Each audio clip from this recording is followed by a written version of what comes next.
Welcome back. Let's try to solve these challenges inside of our command injection task. Now, this is something that we do as a bonus. It has very little to do with the vulnerability itself. It's more like what you're going to do after you find the vulnerability.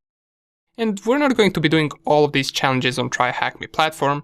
However, we might do a few of them just to see whether we can solve them. So navigate to your command injection, which is task number 5. Make sure it's command injection practical.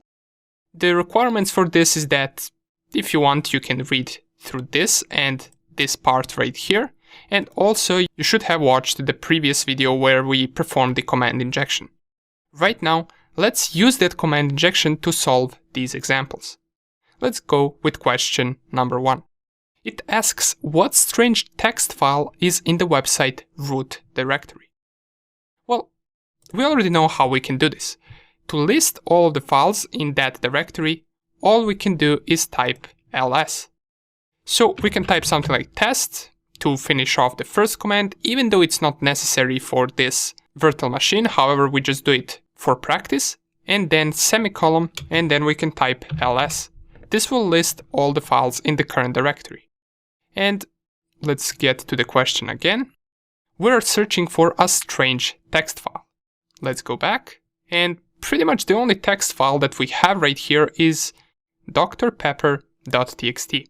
So let's copy that name and specify it right here as a first answer. Okay, it's correct answer. Awesome. Let's go to the second question. Now, it asks how many non-root and non-service, non-daemon users are there. Well, this might be a little bit tricky because for this, we can do something like this. So test, semicolon, and then we can cat @c and then passwd folder in order to see all of the users that the system has. Now, we are searching for non-root and non-service users. And if we take a look at this output that we get right here from the @c passwd folder, well, pretty much we don't have any personal user outside of all of the other users tied to a service such as proxy, such as no login, such as network, and all of that. So the answer to this should be 0. Let's submit it. And that's also a correct answer. Awesome. The third question is the one that we already performed in the previous video, which is what user is this app running as? So we already did this in the previous video. We can type test, semicolon, and then who am I, and it will tell us the user that's currently running this web application. In our case, it's www-data. Let's copy that and submit it for the third answer. The fourth question is what is the user's shell set as? Now, this is something that you can also try searching inside of the @c passwd folder. Let me show you what I mean. Once you cat the @c passwd folder, it will give you this output, and all you want to do right here is try to find the www-data user. And if we go and scroll a little bit, it's right here. At the end of that user's line, we should be able to find a path that says /user/has-been/no-login. Let's give it a try. Let's copy that. This is the path that we get. And if I set it right here, let's see whether it's correct. And it indeed is correct. So all we had to do is cat the @c passwd folder, find the www-data user, and at the end of the line, you will have the path that is the answer to the question of what is the user's shell set as. Okay, awesome. Now, the fifth question is what version of Ubuntu is running? And most of these questions are something that we can actually Google if we don't really know. So for example, let's say that we don't know what command can we use to discover the Ubuntu version. We can try something like this. How to check Ubuntu version. Press enter, and we can visit first or second link, it doesn't really matter. Let's go with this one, how to check your Ubuntu version. And ideally we want a command that is used to do that. So let's scroll a little bit down. And it says use the lsb release-a command to display the Ubuntu version. So let's give it a try. If we copy this command and we run it inside of our evil shell, so test semicolon, and then let's paste the command. Okay, so we do get the output. Here is the Ubuntu version. And which format are we looking at? We're looking at a number.number.number. So it's pretty much this, 18.04.4. Copy that, this is the Ubuntu version, and paste it right here.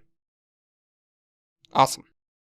Now, the last question is the trickiest, because it says print out the MOTD.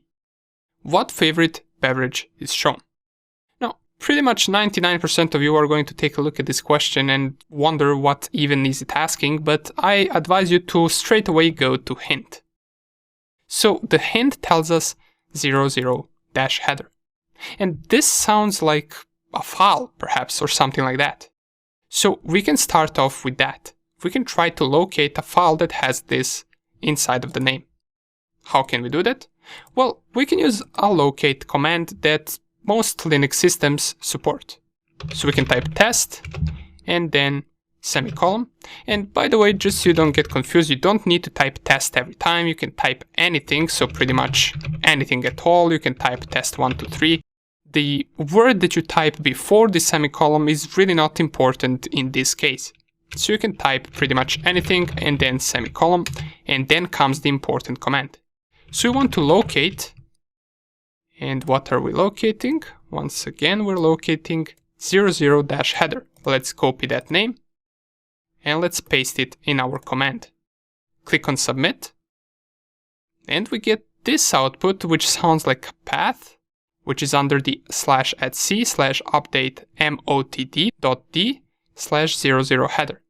So let's try to cat this, but let's make even more complex command. Let's type test semicolon, and then let's cd to /etc/update-motd.d, and let's concat another command, which we can do by typing two of these signs right here.